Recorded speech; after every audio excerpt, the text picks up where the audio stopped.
Tonight, people all over the world are paying their respects to the undisputed Queen of Soul.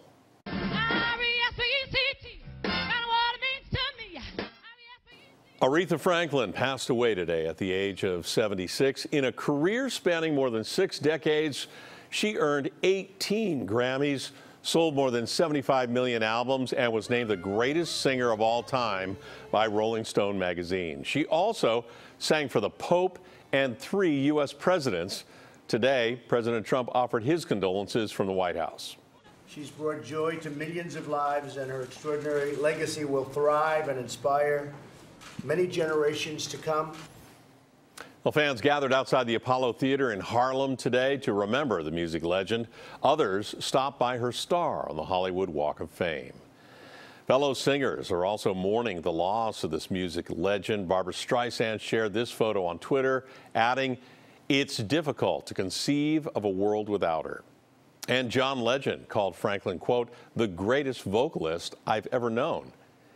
And Giants Hall of Famer Willie Mays really released this heartfelt statement saying, "I've known Aretha since my early days in New York. We used to joke around. She was something. I just want to say to her family that I truly admired her as a singer and as a woman. I am sorry we've lost her. Goodbye, my friend." Nightbeat's Andria Borba spoke with a Bay Area producer who called Franklin a colleague and a friend. Hanging inside San Rafael's Tarpon Studios are some of Narada Michael Walden's greatest treasures, the gold records he produced with the Queen of Soul, Aretha Franklin. Baby, here I am, by the railroad tracks. Narada met Aretha in 1984 when she sang his lyrics based off one conversation with her. To Who's Zoomin' Who. I knew she was brilliant. I knew she was great. I knew she was Aretha Franklin, but I know she was that great. Narada also worked with Aretha on Freeway of Love and was playing drums for her final performance in December at the Elton John AIDS benefit. He says her ability to capture an audience was unparalleled. The feeling of love come to life. And then she'd go to the piano and sing Bridge Over Troubled Water. Be very touching.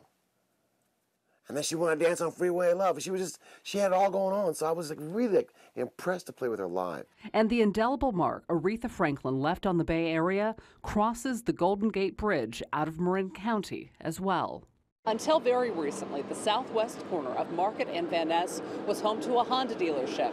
But in 1971, it was the Fillmore West and played host to one of Aretha Franklin's most memorable performances.